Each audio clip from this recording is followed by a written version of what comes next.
اور تیرے رب کے لشکر کو کوئی نہیں جانتا ہے سوائے اس کے، یعنی تیرا رب ہی بہتر جانتا ہے کہ اس کے لشکر اور کیا کیا ہے۔ اس سے مراد یہ کہ 19 فرشتوں۔ جی یہ آیت کا تعلق جو ہے پہلے کی آیت سے ہے، علیہ 19۔ نہ صرف یہ کہ وہ 19 کے بارے میں آپ نے جو کہا کہ وہ ہو سکتا ہے کہ ان کے سپروائزر رہے ہوں یا کچھ ہو اور ان کے نیچے کام کرنے والے ہو، یا صرف 19 کی تعداد ہی جو ہے جہنم کو سنبھالنے کے لیے کافی ہو جائے، لیکن اس کے علاوہ کتنے فرشتے، یعنی اللہ تعالیٰ کی فوج کتنی بڑی ہے، یہ اللہ تعالیٰ کے علاوہ کسی کو معلوم نہیں ہے۔ بہت ساری ایسی چیزیں جو پہلے غیب تھی، اب علم کے ایکسپلور کی وجہ سے سمجھے وہ ظاہر ہوتی جا رہی ہیں۔ اب سمجھ میں بات آ رہی ہے کہ دنیا میں کتنی چیزیں پھیلی ہوئی ہیں، تو فرشتوں کا معاملہ جو ہے ان کی وسعت اور ان کی تعداد کے تعلق سے کیا کہنا، ایک دم دیکھیں پوری وضاحت ہو گئی۔ وما یعلم جنود ربک الا ھو، اور تیرے رب کے لشکر کو اس کے علاوہ کوئی نہیں جانتا ہے۔ السلام علیکم ورحمۃ اللہ وبرکاتہ۔ عزیز ناظرین، سورہ المدثر کی تیسری نشست میں آپ سب لوگوں کا استقبال ہے۔ الحمدللہ آج کی نشست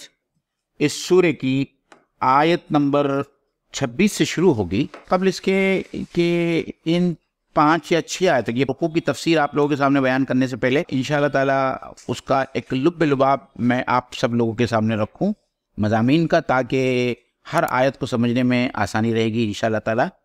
اس سے پیشتر کی آیات میں خاص طور پر ذکر ہوا ولید بن مغیرہ کا اور اس قسم کی صفات رکھنے والے ہر شخص کا جس کے سامنے قرآن پیش کیا گیا اور جو دل میں یہ مانتا تھا کہ یہ قرآن اللہ تعالیٰ کا کلام ہے، لیکن دشمنی اور عناد کے باعث اللہ کے رسول صلی اللہ علیہ وسلم کی دعوت اور قرآن مجید کی دعوت کو رد کیا گیا، اور انہوں نے جو اسٹریٹجی بنائی تھی آپ صلی اللہ علیہ وسلم کی دعوت کو رد کرنے کی، اس میں یہ طے پایا تھا کہ یہ کہا جائے کہ یہ سحر ہے، ایک جادو ہے، اور اس کلام میں جادو ہے، اور خاص اس بات پر ایمفسس زور دیا گیا تھا کہ یہ ایک انسانی کلام ہے۔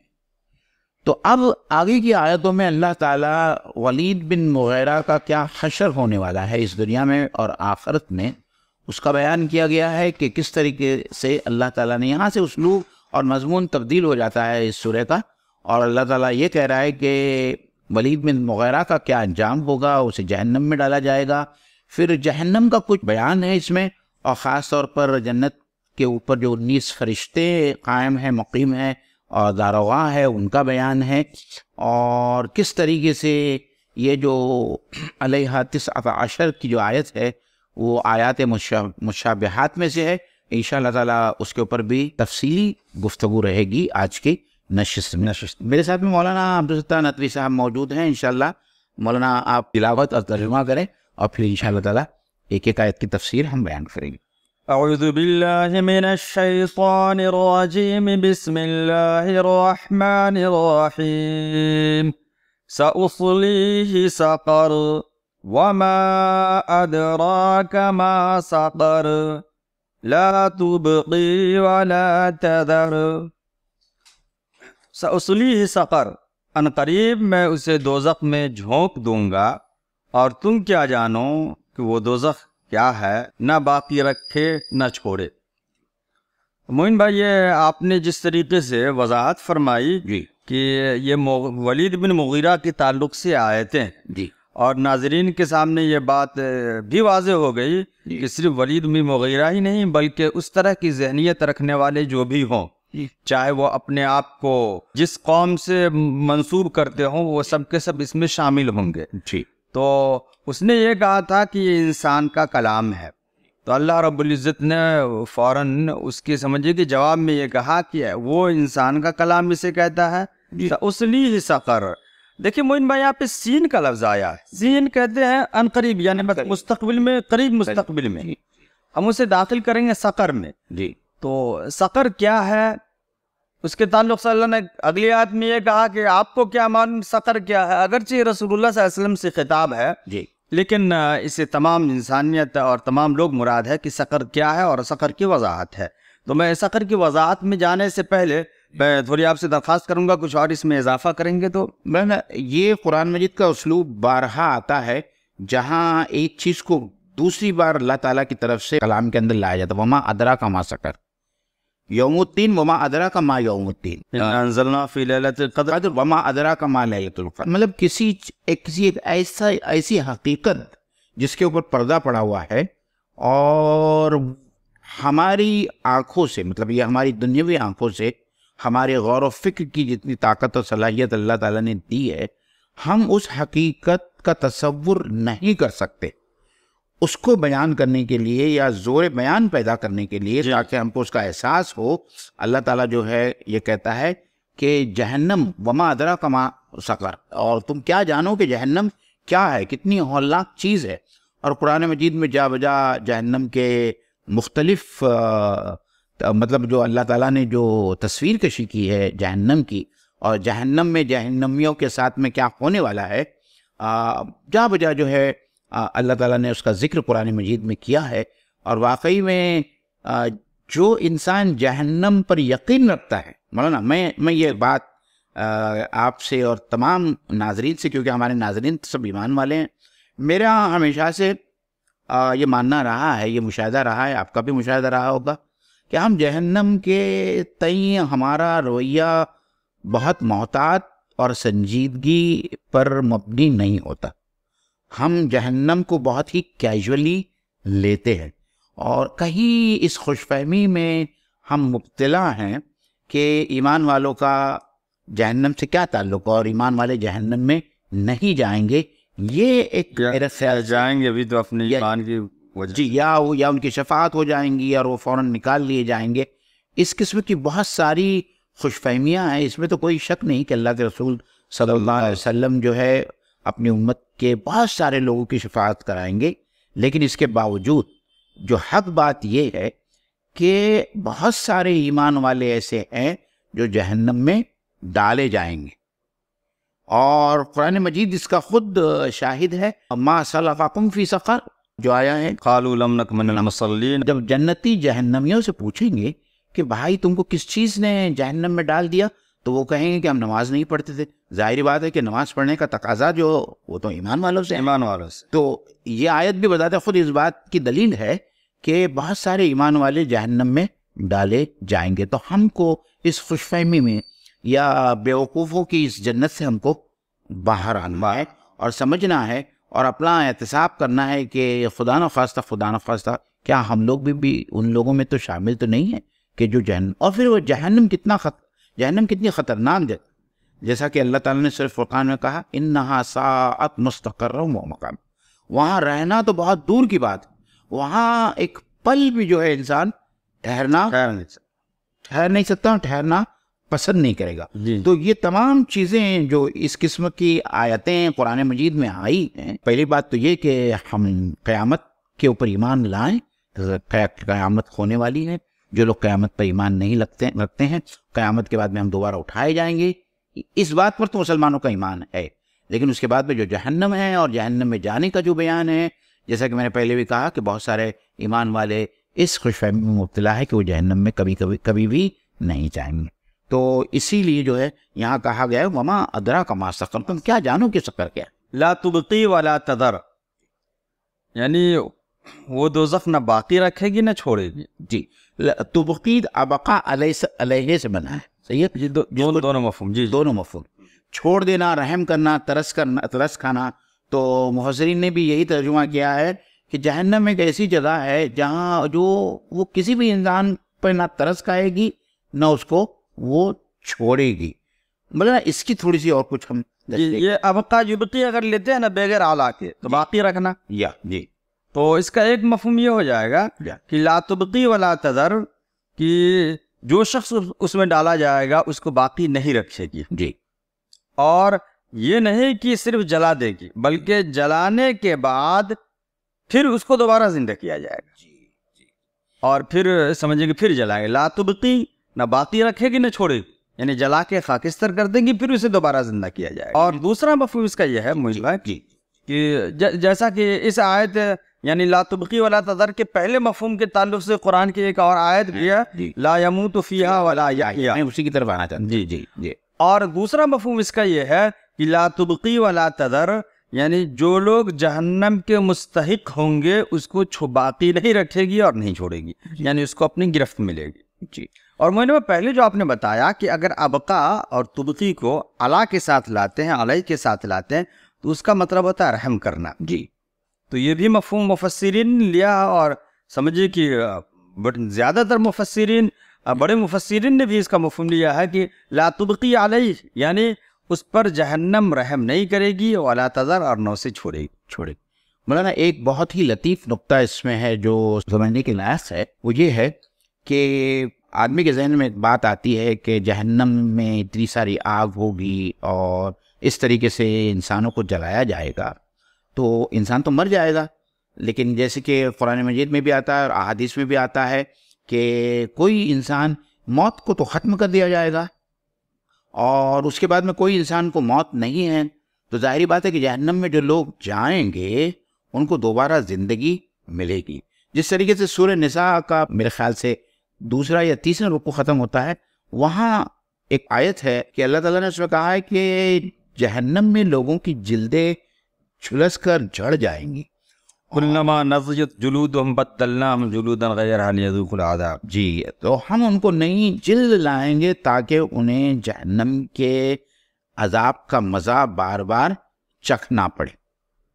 تو اس طریقے سے اللہ تعالیٰ جو ہے وہاں کسی بھی مجرم کو مرنے نہیں دیں گے، یا کوئی بھی مجرم جو جہنمی ہے وہ مرے گا نہیں، وہ ہمیشہ ہمیشہ کے لیے زندہ رہے گا. خودکشی کرنے والوں کے بارے میں وہ حدیث بہت مشہور ہے کہ جو شخص جس انداز میں خودکشی کرے گا وہ جہنم میں بار بار اسی طریقے سے خودکشی کرے گا، مرے گا، دوبارہ اس کو زندگی دی جائے گی، وہ دوبارہ اسی طریقے سے اپنے آپ کو ہلاکت میں ڈالے گا. تو یہ عمل پہم چلتا ہے. میں ناظرین کی توجہ اس بات کی طرف دلانا چاہتا تھا کہ یہ ہمارا جو جسم ہے اور ہماری جو تخلیق ہے اور ہمارے جسم کی یہ جو بناوٹ ہے، یہ بناوٹ اور آخرت کی بناوٹ میں بہت زیادہ فرق ہو. یہ سمجھنے کی بات ہے، کیونکہ جیسا کہ جنتیوں کے بارے میں آتا ہے ان کو پیشاب بھی نہیں آئے گا اور ان کو پاخانہ بھی نہیں آئے گا، تھوک نکلے نہ وہ تھوک نکلے گا. اور مطلب یہ ہے کہ سمجھیے کہ ہر وہ چیز جس سے انسان گھن کرتا ہو وہ جنتی کے ساتھ نہیں رہے. جیسے عورتوں کے بارے میں آتا ہے کہ وہ پاک و صاف ہوں گی، ان کو حیض نہیں آئے گا. تو ظاہری بات ہے کہ یہ جو ہے دنیا کی زندگی میں عورتوں کو جو حیض آتا ہے، ہم پیشاب پاخانہ کرتے ہیں، یہ ہماری جسم کی تخلیق اس طریقے سے کی گئی ہے، ہماری اناٹومی اور فزیولوجی ایسی ہے جس کی وجہ سے یہ سب ہوتا ہے. اگر جنت میں یہ سب نہیں ہونے والا ہے، اس کا منطقی نتیجہ یہ نکلتا ہے کہ جنت اور جہنم میں ہماری جسم کی خلقت جو رہے گی، بناوٹ رہے گی، وہ الگ رہے گی، ایسی نہیں رہے گی جیسی کہ اس دنیا میں، اس زمین میں ہے. موہن بھائی یہاں پہ آپ نے ایک بات چھیڑ دی، وہ کہ جب انسان کے جسم کی کھال جل جائے گی، حالانکہ جسم کا تعلق اور کھال اس سے ایک دوسرے سے سمجھے کہ ملے ہوئے ہیں، لیکن کھال کا تذکرہ اللہ رب العزت نے کیا کہ جسم کے کھال جل جائیں گے تو پھر انہیں دوبارہ زندہ کیا جائے گا. تو کھال کے تذکرے کو دیکھیں اور پھر اس آیت کو دیکھیں، اس کے بعد ہم آپ سے سمجھے کہ مطالبہ کریں گے کہ آپ اس کی تشریح کریں. لواحۃ للبشر، لواحۃ للبشر ترجمہ اس کا ہے کہ کھال جھلسا دینے والی ہوگی. یعنی عموماً انسان جو ہے سمجھے کہ اپنی خوبصورتی کا اظہار کھال کی وجہ سے ہی کرتا ہے. جی. اور اگر انسان کے جسم کے ان حصوں میں جو حصے ظاہری طور سے نظر آتے ہیں، اگر کوئی داغ دھبے یا کوئی اور عیب آ جائے تو انسان اسے چھپانے کی کوشش کرتا ہے یا بہرحال اسے بہتر نہیں سمجھتا. جسم کے وہ حصے جہاں انسانوں کو نظر نہیں آتے، اگر اس میں کچھ داغ دھبے ہو تو پھر انسان اتنا نہیں سوچتا. جی. تو گویا کہ انسان اپنے چہرے کی، اپنے جسم کی بناوٹ کی اظہار کے لیے کھال کا محتاج ہوتا ہے.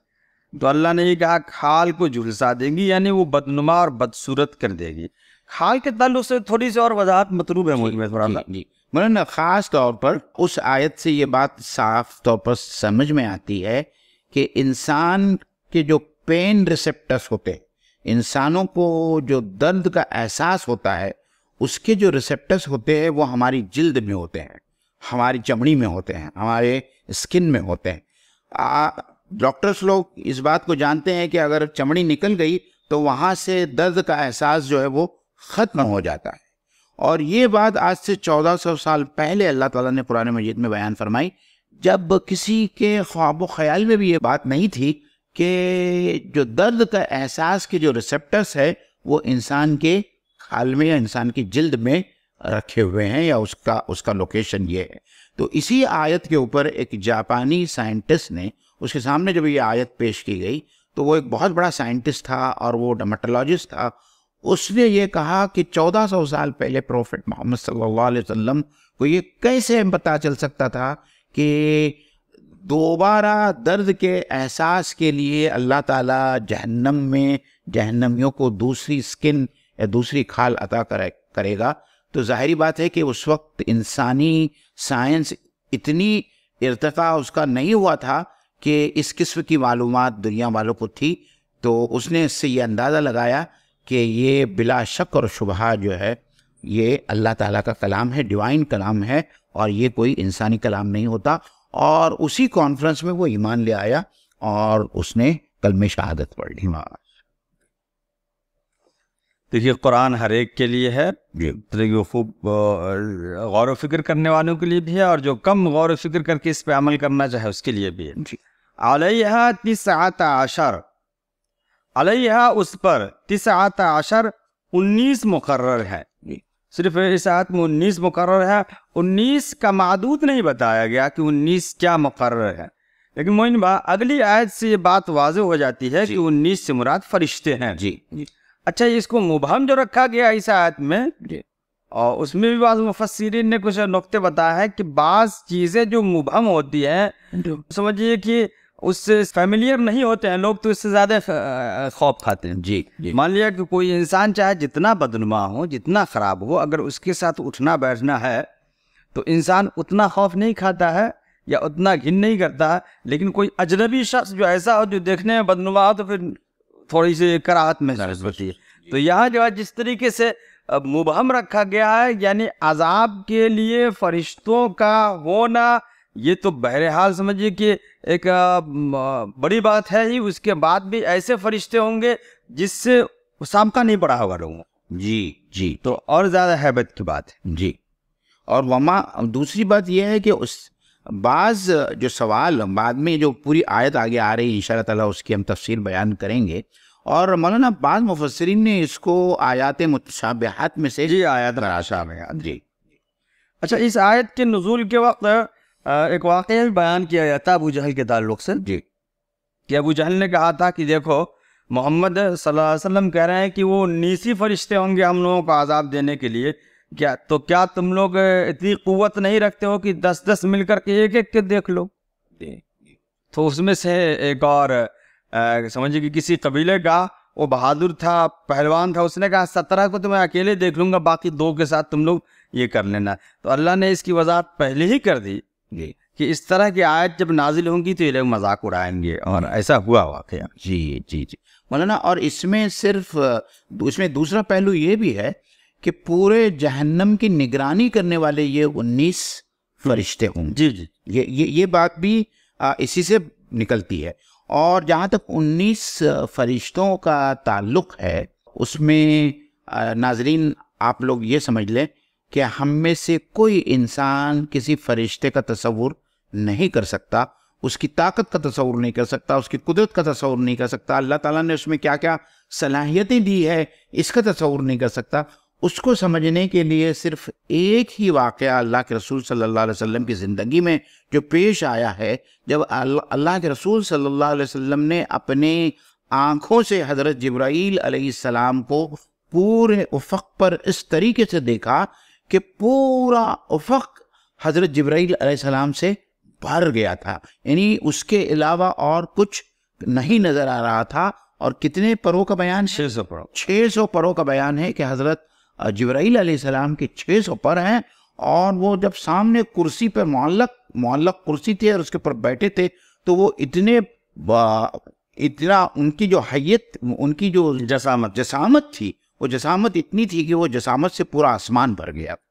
تو اللہ اکبر، اگر حضرت جبرائیل علیہ السلام کا یہ حال ہے تو اللہ تعالیٰ نے جو 19 فرشتے اور خاص طور سے عذاب سے فرشتے ہوں گے اور جو جہنم کی نگرانی کرنے والے ہیں، تو یہ انسانی فکر اور انسانی ذہن ان 19 فرشتوں کا تصور نہیں کر سکتا اور سمجھ نہیں سکتا. اور اسی لیے اس کو آیات متشابہات بھی اسی لیے کہا گیا ہے کہ یہ ہمارے غور و فکر کے دائرے سے اس آیت کا کلی مفہوم. اور سیدھی سی بات یہ ہے کہ اللہ رب العزت اس بات پر بھی قادر ہے کہ وہ ایک فرشتے سے ہی تمام جہنمیوں کو عذاب دے یا بغیر فرشتوں کے ہی عذاب میں مبتلا کر دے. اب اس کی مرضی ہے کہ وہ 19 رکھے یا 29 رکھے. اب تعداد چاہے جتنی اللہ تعالیٰ نے بتایا، ہمیں سمعنا و اطعنا، بس اللہ نے جو کہا اسے ہم نے سنا اور مان لیا. البتہ مفسرین نے یہ کہا ہے کہ 19 کی تعداد ہو سکتا ہے کہ وہ ہیڈ ہوں گے، داروغہ ہوں گے، یہ سب، اور دیگر ان کے انڈر میں کام کرنے والے ہوں گے. یا کبھی کبھی ایسا ہوتا ہے کہ ایک فرشتے کو ایک صلاحیت دی جاتی ہے کہ آپ کو یہی کرنا ہے. جیسے انسان کے جسم میں بھی کان کو صلاحیت سننے کی ہے تو کان دیکھ نہیں سکتا ہے، آپ کو دیکھنے کی صلاحیت ہے تو آنکھ سن نہیں سکتی ہے. یہ بھی ممکن ہے. یہ سب امکانات ہے لوگوں نے بیان کیے ہیں، لیکن سیدھی سی بات ہے کہ اللہ رب العزت نے بتایا کہ 19 فرشتے مقرر ہیں جہنم پہ. تو ہم مومنوں کے لیے بس یقین کرنے کے لیے یہی بات کافی ہے کہ خدا کے کلام میں اس کا ذکر ہے. اس میں چونچرا نہیں کرنا چاہیے. ہاں، چونچرا کرنے والے جو لوگ ہوں گے اس کا تذکرہ اگلی آیت میں آیا. جی. تو آگے چلتے ہیں. وَمَا جَعَلْنَا أَصْحَابَ النَّارِ إِلَّا مَلَائِكَةً وَمَا جَعَلْنَا عِدَّتَهُمْ إِلَّا فِتْنَةً لِلَّذِينَ كَفَرُوا. ہم نے دوزخ کے کارکن فرشتے بنائے ہیں اور ان کی تعداد کو کافروں کے لیے فتنہ بنایا ہے.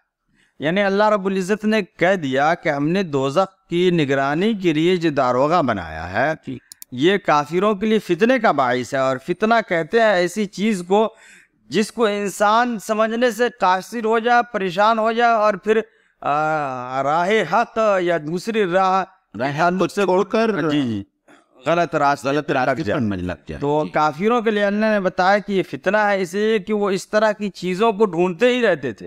یعنی اللہ نے جو نازل کیا اس کو فوراً ماننے کے بجائے اس میں چوں چرا کرنے کی عادت تھی ان کی، اس لیے اللہ نے کہا کافروں کے لیے فتنہ ہے. بہو یہی بات جو ہم آیات متشابہات کے بارے میں جو بات ہم نے لوگوں کے سامنے رکھی ہے، اس میں جو ہے سورہ آل عمران کے فوراً شروع میں جو ہے اللہ تعالیٰ کا فرمان ہے کہ متشابہات پر اللہ پر یقین رکھنے والے لوگ، راسخ العقیدہ لوگ جو ہوتے ہیں، وہ اس کے اوپر والراسخون فی العلم یقولون آمنا بہ کل من عند ربنا وما یذکر الا اولو الالباب. اور عقل والے ہی تذکر حاصل کرتے ہیں، نصیحت.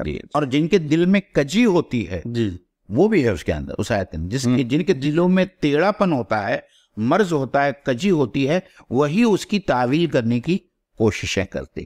اس لیے اس طرح کی آیتیں جو چیز ہو جو ہوں ان پہ فوراً ایمان لے آنا چاہیے. آخر معین میں ایک بات اور یہ بھی ہے کہ کبھی ہمارے ناظرین کے سامنے یہ بات آ سکتی ہے کہ جب قرآن میں انسانوں کے لیے اللہ رب العزت نے نازل کیا تو پھر اس طرح کی آیتوں کا سمجھنے کے لائق ہونی چاہیے. تو سیدھی سی بات یہ ہے کہ دیکھیے اللہ رب العالمین کا کلام ہے اور ہر انسان کے سوچنے کا جو اللہ نے ذہن بنایا ہے وہ ایک لمیٹڈ ہے. ہم ظاہری طور سے بھی دیکھ سکتے ہیں، اپنی نگاہوں کو بھی دیکھ سکتے ہیں. نگاہ جیسے دیکھیے کہ ہم ایک فین کو دیکھ رہے ہیں، ایک فین کو ہم دیکھ رہے ہیں، چلتا ہوا فین کو دیکھ رہے ہیں. دیکھتے ہوئے اگر کوئی شخص زندگی میں پہلی بار چلتے ہوئے فین کو دیکھ رہا ہو تو وہ یقین نہیں کرے گا بلیڈ ہے، یہ کہے گا ایک چکری نہ. ہم پٹری کو دیکھ رہے ہیں، ٹرین کی پٹری کو، کہ یار ٹھیک ٹھاک ہے، آگے جا کر یہ ہو گئی. تو گویا کہ ہماری ہر چیز جو حواس ہے نا، یا سوچنے کی قوت ایک حد تک ہے.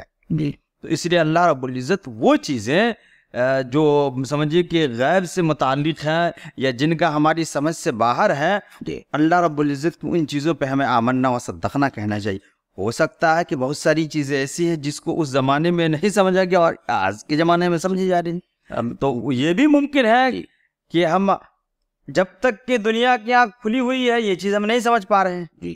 دنیا کی آنکھ بند ہو جائے گی وہ چیزیں سمجھ میں آنے لگیں گی. ایک مفسر نے بڑی پیاری بات کہی ہے متشابہات سے متعلق بھی اور حروف مقطعات سے بھی متعلق، کہ ایک انسان کی ہدایت کے لیے حروف مقطعات اور متشابہات کو چھوڑ کر بھی جو ہے قرآن مجید اس کی ہدایت کے لیے کافی. صحیح، بہت اچھی بات بہن جی. یہاں یہ ہدایت پانا ہو تو ان کے علاوہ بھی ہدایت پورے قرآن میں ہے. اور بس بلکہ معین بھائی یہ ہے کہ ایمان بالغیب کا تقاضا بھی ہے کہ ہم متشابہات پہ فوراً ایمان قبول کر لیں. جی جی. لِيَسْتَيْقِنَ الَّذِينَ أُوتُوا الْكِتَابَ وَيَزْدَادَ الَّذِينَ آمَنُوا ایمانا، تاکہ یقین کریں وہ لوگ جو صاحب کتاب ہیں، کتاب دیے گئے ہیں، یہود و نصارہ، اور ان لوگوں کے ایمان میں اضافہ ہو جو مومنین ہیں. معین بھائی یہاں پہ ایک سوال یاد ہے، دو باتیں کہی گئی، استیقان یعنی یقین، ازدیاد ایمان. تو اہل کتاب کے لیے یہ کیوں آیا ہے تاکہ وہ یقین کریں؟ کیونکہ ان کی بہت ساری کتابوں میں جو ہے بہت ساری باتوں کا ذکر پہلے بھی آ چکا ہے. تو ظاہری بات ہے کہ جب فرشتوں کا ذکر آیا ہے، روز آخرت کا ذکر آیا ہے، تو ان کو اب اس کتاب کے اوپر بھی جو ہے یقین کر لینا چاہیے کہ یہ اس کتاب کا جو ماخذ ہے وہی ہے، یہ بھی اللہ تعالیٰ کی طرف سے بھیجی ہوئی کتاب ہے. اس لیے کہ ان کی کتابوں میں اس طرح کی باتیں تھیں تو ان کو یقین ہونا چاہیے. اور اہل ایمان کے ایمان میں اضافے کی بات کہی گئی تاکہ اہل ایمان کے ایمان میں اضافہ ہو، یعنی یہ ایک تقاضا ہے کہ جب اس طرح کی بات کہی جائے جو اللہ اور رسول پہ فوراً ایمان لانے والی بات، جی ہم کو چونچرا کرنے کا موقع نظر آنے کے باوجود بھی ہم کجی نہ تلاش کر کے بس آمنا و صدقنا کہہ دیے، تو ایمان کے اضافے کی تو بات ہے. اگر ایمان کمزور رہے گا تو پھر انسان چونچرا کرے گا اس میں. صحیح. آپ غزوہ خندق کے وقت دیکھ لیجئے کہ صحابہ نے کیا کہا، اور قرآن مجید میں جو اس کے اوپر تبصرہ کیا گیا ہے کہ جو حالات ہم کو پیش آئے، ان حالات کے پیش آنے کی وجہ سے صحابہ نے کہا ہمارا ایمان میں اضافہ ہو گیا. اللہ اور رسول نے سچ فرمایا اور ہماری ایمان میں اضافہ ہوا. یعنی اللہ کے رسول صلی اللہ علیہ وسلم نے کہا تھا کہ اہل ایمان کی آزمائش ہو، اور ان آزمائشوں کو دیکھ کر کے ان کے ایمان میں اضافہ ہوا. جی. وَلَا يَرْتَابَ الَّذِينَ أُوتُوا الْكِتَابَ وَالْمُؤْمِنُونَ، اور اہل کتاب اور مومنین کسی شک میں نہ رہیں. جی. وَلْيَقُولَ الَّذِينَ فِي قُلُوبِهِم مَرَضٌ، اور دل کے بیمار اور کفار یہ کہیں کہ بھلا اللہ کا اس عجیب بات سے کیا مطلب ہے. جی. ماذا اراد اللہ بہذا، مثلا اس عجیب بات سے کیا مطلب ہے. یہاں پہ تین باتیں معین بھائی کہیں گے. جی. ایک یہ ہے کہ اہل کتاب شک نہ کریں، جی، اور مومنین نہ شک کریں. جی. اور تیسری بات یہ ہے کہ وہ لوگ جن کے دل میں کفر ہے یا جن کے دل میں مرض ہے، مرض سے مراد عام طور سے مفسرین نے نفاق ہی ہے، تو وہ یہ کہنا شروع کر دیں گے کہ اللہ اس طرح کی مثال بیان کرنے سے کیا چاہتا. کذالک یضل اللہ من یشاء ویہدی من یشاء. ہو بہو یہی بات تھوڑی سی تبدیلی کے ساتھ میں اللہ تعالیٰ نے سورہ بقرہ میں بھی لائی ہے، اور اس میں بھی اللہ تعالیٰ جو کہہ رہے ہیں کہ یضل بہ کثیرا ویہدی بہ کثیرا وما یضل بہ الا الفاسقین. میں یہ آیت آج اس لیے دہرا رہا ہوں مولانا یہاں اپنے ناظرین کو یہ سمجھانے کے لیے کہ اس آیت کو توڑ مڑوڑ کر اس کے کانٹیکس سے باہر نکال کر ہمارے اہل ایمان میں سے بہت سارے بھائی ایسے ہیں جو یہ کہتے پھرتے ہیں، نعوذ باللہ من ذالک، کو نقل کفر باشد، کہ قرآن مجید خود یہ کہتا ہے کہ قرآن مجید سے کچھ لوگ گمراہ ہوتے ہیں اور قرآن مجید سے کچھ لوگ رایا ہے. حالانکہ وہاں بہت صاف طور پر کہا گیا ہے، اور یہاں پہ بھی یہی صاف طور پر کہا گیا ہے کہ ان سے وہی لوگ گمراہ ہوتے ہیں الا الفاسقین، جو لوگ فاسق ہے، گنہگار ہے، جو کافر ہے، اور جو لوگ ایمان لانا چاہتے ہیں سب کے دل سے، جن کے دل میں نفاق نہیں ہے، مرض نہیں ہے، ان کو بہرحال اس سے ہدایت مل جوئی نا. تو میں ناظرین سے بھی درخواست کروں گا اور اپنے تعلق سے بھی کہوں گا کہ ایسی چیزیں جو قیامت، آخرت، حشر، نشر کی جو چیزیں ہیں، اس تعلق سے جب بھی کوئی بات قرآن حدیث میں آئے تو بات وہ سمجھ میں آئے یا نہ آئے، فوراً دل سے اقرار کرنا چاہیے کہ سچ فرمایا اللہ رب العزت نے، جو کچھ کہا وہ سچ ہے اور حق ہے. آج میں اس لیے اس بات کو میں نے دہرایا ہے کہ آج کل اصل میں جو ہمارے بچے کالج وغیرہ میں پڑھتے ہیں نا، تو ایسی ایسی باتوں پر اعتراض کیا جاتا ہے جس کا سمجھے کہ فوری طور پہ بچے جواب نہیں دے پاتے ہیں، اور جس کا تعلق ایمان بالغیب سے ہوتا ہے. تو ایمان بالغیب کا تقاضا ہی یہ ہے، بغیر اس کو چھڑے ہوئے ایمان قبول کر لینا چاہیے. اس لیے کہ اگر وہ چیزیں ظاہر ہو جائیں گی تو پھر ایمان کا مطلب ہی کیا رہے گا؟ اس میں آزمائش کوئی پہلو باقی ہی نہیں رہے گا. اور ویسے بھی غیب کی وہی چیزیں ہیں، غیب کی انہی چیزوں پر ایمان لانا ضروری ہے جس سے اس دنیا کو کوئی فائدہ نہیں جی نہ نقصان ہے. تو وہ کہیں گے، یعنی منافقین یا کافرین جن کے دل میں کفر ہو یا مرض ہو، وہ یہ کہیں گے کہ اللہ تعالیٰ اس مثال سے کیا کہنا چاہتے ہیں؟ کذالک یضل اللہ من یشاء ویہدی من یشاء. اسی طریقے سے اللہ تعالیٰ سمجھے کہ جسے چاہتا ہے اسے گمراہ کر دیتا ہے اور جسے چاہتا ہے ہدایت بخش. اور مولانا ایک پہلو جس کے بارے میں بہت سارے مفسرین نے یہ بھی لکھا ہے کہ کذالک یضل اللہ من یشاء کی معنی یہ ہے کہ ہدایت اور ضلالت اللہ تعالیٰ کی سنت ہے، اللہ تعالیٰ کی ایک سنت ہے، اللہ تعالیٰ کے کچھ قوانین ہے، اور اس قوانین کے اوپر جو ہے یا اس قوانین پر چلنے کے بعد ہی کسی انسان کو ہدایت ملتی ہے اور کوئی انسان گمراہ ہوتا ہے. تو جب اللہ تعالیٰ یہ کہتا ہے کہ جسے اللہ تعالیٰ چاہتا ہے اسے گمراہ کرتا ہے، اس کا مطلب یہ ہے کہ اللہ تعالیٰ کی جو سنت ہے، اللہ تعالیٰ کی جو قوانین ہے، اس قوانین کے اوپر جو شخص عمل کرے گا، جیسا جو عمل کرے گا ویسا اس کا نتیجہ اس کو سامنے آئے گا. تو یہ نہیں ہے کہ اللہ تعالیٰ خود کسی انسان کو گمراہ کرنا چاہتا ہے، نعوذ باللہ من ذالک. اگر اللہ تعالیٰ کو کسی کو گمراہ کرنا ہوتا تو پھر اللہ تعالیٰ اتنا ہدایت کا انتظام ہی نہیں کرتا، نہ رسولوں کو بھیجتا نہ کتابوں کو بھیجتا. اللہ تعالیٰ کو تو تمام انسانوں کو ہدایت دینی ہے، لیکن اللہ تعالیٰ نے ہدایت حاصل کرنے کے لیے بھی جو ہے کچھ طریقہ مقرر کیا ہے، کچھ اس کی اختیار دیا ہے، کچھ سنتیں ہیں اس کی، اور اس کے کچھ قوانین ہے. اس قوانین پر چلنے کے بعد میں یا تو انسان ہدایت پاتا ہے یا ضلالت کی راہ اختیار کرتا ہے. یہ معنی بھی بیان. جی ماشاء اللہ.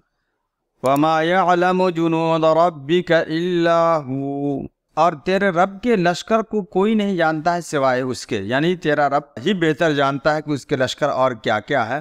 اس مراد یہ کہ 19 فرشتوں. جی یہ آیت کا تعلق جو ہے پہلے کی آیت سے ہے، علیہ 19، کہ نہ صرف یہ کہ وہ 19 کے بارے میں آپ نے جو کہا کہ وہ ہو سکتا ہے کہ ان کے سپروائزر رہے ہوں یا کچھ ہو اور ان کے نیچے کام کرنے والے ہو، یا صرف 19 نمبر ہی 19 کی تعداد ہی جو ہے جہنم کو سنبھالنے کے لیے کافی ہو جائے، لیکن اس کے علاوہ کتنے فرشتے، یعنی اللہ تعالیٰ کی فوج کتنی بڑی ہے، یہ اللہ تعالیٰ کے علاوہ کسی کو معلوم نہیں. بولا نا، اس کا اندازہ کرنے کے لیے اگر آپ وہ حدیث سنائیں کہ کعبۃ اللہ کا جو بیت معمور، بیت المعمور کا اگر وہ 70,000 فرشتے روزانہ جاتے ہیں، آپ بتائیے، وہ تو لوگوں کو کچھ اندازہ ہوگا. اور جو فرشتہ ایک بار جاتا ہے پھر دوبارہ کبھی نہیں آتا، روزانہ کا معاملہ ہے.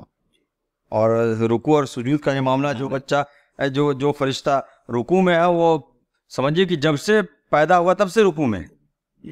تو گویا کہ بہرحال یہ فرشتوں کا معاملہ ایسا ہے کہ وہ بے شمار ہے اور کسی سمجھیے کہ انگنت ہے، ہمارے تصور جب بہت بہت پرے ہے. جی، اور اس کا سمجھنا معین بھائی اس زمانے میں تو بہت آسان، اس لیے کہ بہت ساری چیزیں ایسی ابھی سائنس کی وجہ سے ظاہر ہو رہی ہے جس پر غور کرنے سے پتہ چلتا ہے کہ ہماری دنیا کی حقیقت ایک نقطے کے برابر. بالکل.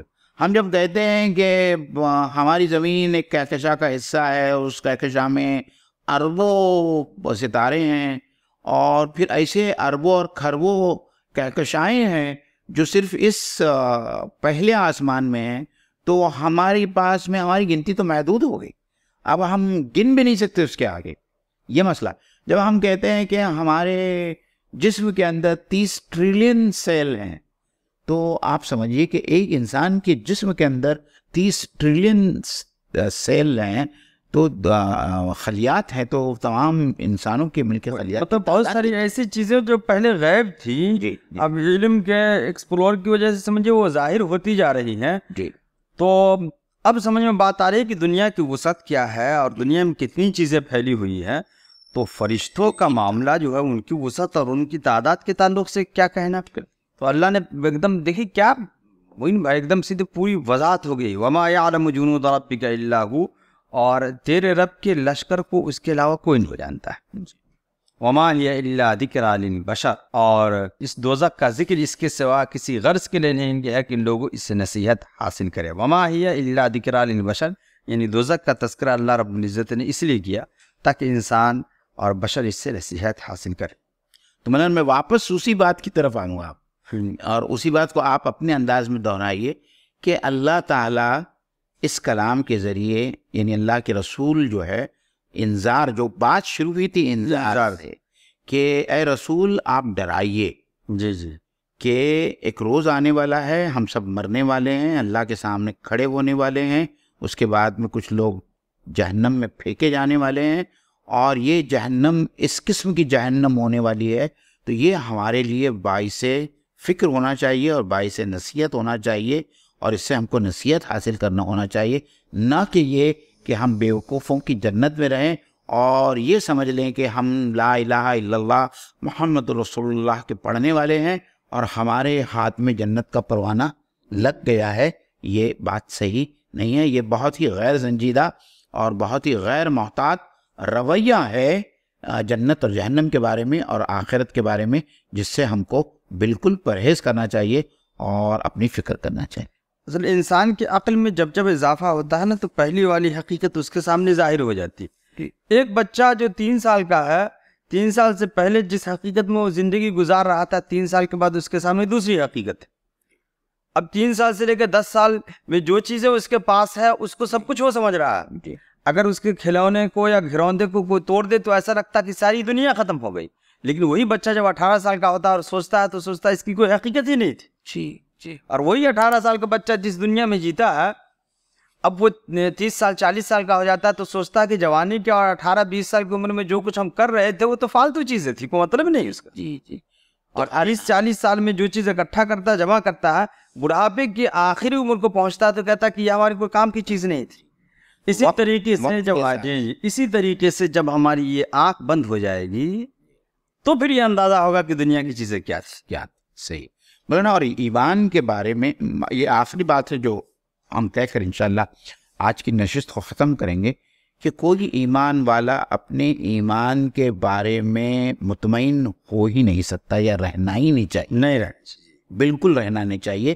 اور اس کی مثال میں اکثر دیا کرتا ہوں، اور وہ ہے حضرت عمر رضی اللہ تعالیٰ عنہ کی مثال جو ہے، اور بہت مشہور واقعہ ہے وہ کہ دیکھیے ایک ہستی جس کا نام حضرت عمر ہے رضی اللہ تعالیٰ عنہ، جس کے بارے میں اللہ کے رسول صلی اللہ علیہ وسلم نے خود یہ کہا تھا کہ اگر میرے بعد میں کوئی نبی ہوتا تو عمر ہوتے. ان کو اپنے ایمان کی اتنی فکر ہے، یعنی آپ سوچیں کہ ان کو ان کی ایمان کی اتنی فکر تھی تو ہم کو اپنے ایمان کی کتنی فکر ہونی چاہیے اور ہونی چاہیے. اور اگر ہمارے ایمان کی ہم کو فکر نہیں ہے تو ہم کو دوبارہ جو ہے احتساب کرنا چاہیے اپنے ایمان کے بارے میں. کہ حضرت حذیفہ بن یمان رضی اللہ تعالیٰ عنہ، ان کے بارے میں یہ آتا ہے کہ اللہ کے رسول صلی اللہ علیہ وسلم نے مدینہ میں جتنے منافقین تھے ان کے ناموں کی فہرست حضرت حذیفہ بن یمان کو دے دی تھی. جب حضرت عمر رضی اللہ تعالیٰ عنہ کے اس بات کا یہ بات معلوم ہوئی تو حضرت عمر حذیفہ بن یمان کے گھر پر پہنچے اور ان سے کہا، اے حذیفہ مجھ سے بتا کہ کیا کہیں منافقین کی اس فہرست میں میرا نام تو نہیں؟ کتنی فکر ہے اپنے ایمان کی. اتنی فکر تو ہم کو بھی اپنے ایمان کی نہیں ہے. ہم تو اطمینان سے بیٹھے ہیں کہ بھئی ہم کو تو جنت میں جانا ہی جانا ہے، جنت ملنا ہی ملنی ہے. اور کہاں تھے حضرت عمر رضی اللہ تعالیٰ، کیا مقام تھا ان کا، اور وہ اپنے ایمان سے متعلق اتنی فکر کرتے تھے. تو عزیزان گرامی، ہم کو اپنے ایمان سے متعلق کتنی فکر کرنا چاہیے. یہ ایک فوڈ فار تھاٹ ہے جو میں آج آپ لوگوں کے سامنے رکھ رہا ہوں، اور اس کے ساتھ میں ہم لوگ آپ سے اجازت لیتے ہیں. انشاءاللہ تعالیٰ اگلی جمعرات کو پھر ملاقات ہوگی، اور سورہ مدثر کا آخری رکوع جو ہے اس کی تفسیر آپ لوگوں کے سامنے پیش ہوگی. ہم لوگوں کے ساتھ میں جڑے رہیے، ہمارے ایک چینل کو پروموٹ کریں، اور اللہ تعالیٰ سے دعا ہے کہ اللہ تعالیٰ جو کچھ ہم پڑھتے ہیں، جو کچھ سمجھتے ہیں، سمجھانے کی کوشش کرتے ہیں، اس میں اگر ہم سے کوئی بھول چوک ہو جائے تو اللہ تعالیٰ ہماری مغفرت فرمائے، اور جو کچھ ہم بولتے ہیں اس کو اللہ تعالیٰ ہمیں بھی سمجھنے کی توفیق عطا فرمائے اور اس کے اوپر عمل کرنے کی توفیق عطا فرمائے۔ وآخر دعوانا ان الحمد للہ رب العالمین۔ السلام علیکم۔